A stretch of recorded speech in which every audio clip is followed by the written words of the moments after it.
ఐబొమ్మ రవికి బెయిల్ వచ్చింది. షరతులతో కూడిన బెయిల్ ను కోర్టు మంజూరు చేసింది.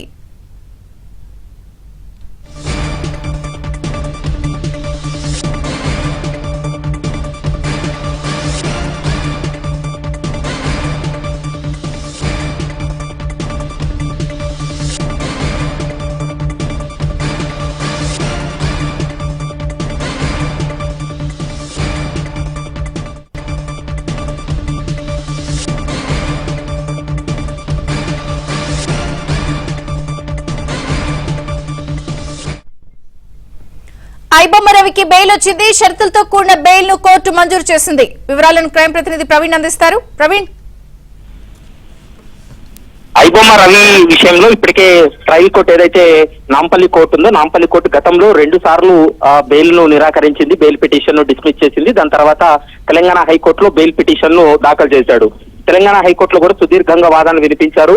ఇటు పోలీసులు కూడా ఐబొమ్మ రవికి బెయిల్ మంజూరు చేస్తే తను దేశం విడిచి వెళ్లిపోయేటువంటి అవకాశం ఉంటుంది, సాక్ష్యాలను తారుమారు చేసేటువంటి అవకాశం ఉంటుంది. కాబట్టి బెయిల్ మంజూరు చేయవద్దనేటువంటి అంశాన్ని ప్రధానంగా తెలంగాణ హైకోర్టు ముందు వాదనలు వినిపించినప్పటికీ కూడా ఇప్పటికే ఈ కేసులో 3 సార్లు కస్టడీకి తీసుకున్నారు, విచారణ జరిపారు. కాబట్టి ఇందులో విచారణ చేయడానికి ఇంకేమీ లేదు, ఖచ్చితంగా బెయిల్ మంజూరు చేయాలి అనేటువంటి అంశాన్ని ఐబొమ్మ తరపు న్యాయవాది, రవి తరపు న్యాయవాది పూర్తి స్థాయిలో వాదనలు వినిపించాడు. దీంతో తెలంగాణ హైకోర్టు ఐబొమ్మ రవి తరపు న్యాయవాది యొక్క వాదనలకు ఏకీభవించిన తర్వాత కండిషన్ తో కూడినటువంటి బెయిల్ మంజూరు చేసింది.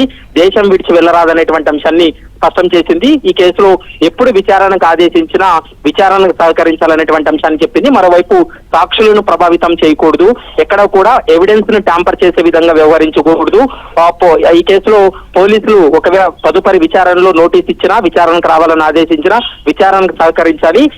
పాస్పోర్ట్ గానీ మరోవైపు వీసా సేవ ఉన్నా కూడా పోలీసులకు హ్యాండ్ ఓవర్ చేయాలి, కానీ దేశం విడిచి వెళ్లరాదనేటువంటి అంశాన్ని ప్రధానంగా తెలంగాణ హైకోర్టు స్పష్టం చేసినటువంటి పరిస్థితి ఉంది. ప్రస్తుతం చెంచల్గూడ జైల్లో తను జ్యుడిషియల్ రిమాండ్ లో ఉన్నటువంటి ఐబొమ్మ రవి రేపు ఉదయం 10 గంటల లోపు విడుదలయ్యేటువంటి అవకాశాలు అయితే కనిపిస్తున్నాయి. Okay Praveen, thank you.